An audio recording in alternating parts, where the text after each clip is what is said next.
wacu mwiriwe canke bwakeye bivanye naho umwe wese aherereye. Iyi ni ku Gasaka Web TV, nk'ibisanzwe ni ubutabazi butagira imbibe. Aha turi ni kuri hopitale Kirundo aho bita i Kanyinya, hasanzwe hagwariye umwana yitwa Esperance avuka mu ntara ya Ngozi, komine Marangara. Mu ruhererekane rw'ibiganiro twagiye turakora, mwari mwabonyemwo ikiganiro twagiranye mama wiwe amuvyara, atwiganira uko vyifashe. Kuri uyu munsi rero tukaba twagarutse kumuraba, tumushiriye ubutumwa twarungikanywe n'umwe mu bakurikiranye ibiganiro twagiye turakora, akaba yipfuje ko yovugwa akamukurikirana.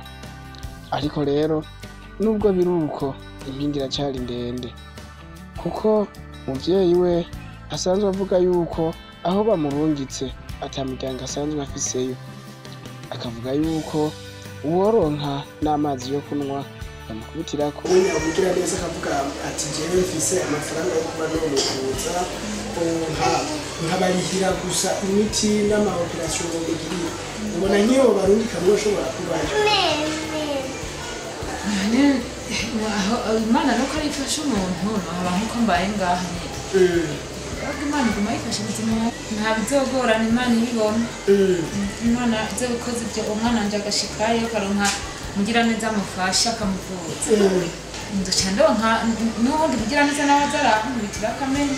Twegereye abaganga basanzwe bamukurikiranye, batubwiye yuko ubundi hari habuze uburyo bwo kugira bamurungike i Bujumbura, ko transfer yoyo yari isanzwe yanditswe. Denjo yarafise n'ibihumbi 20. Kubera akoresha kamu usanzwe ari 12.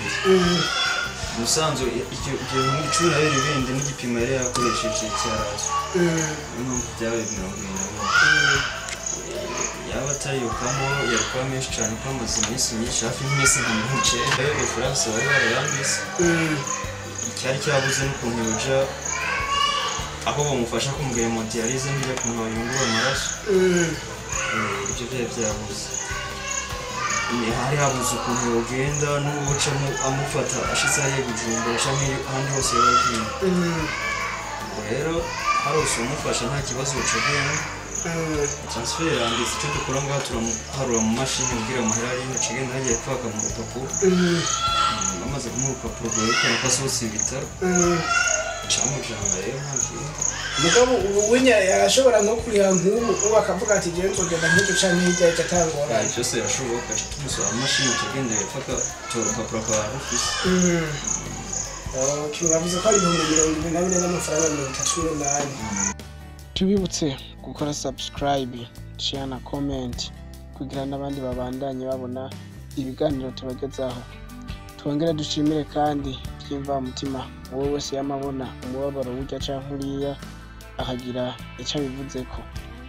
Kuri mikrofone nari kumwe na jewe Emmanuel. Ciao.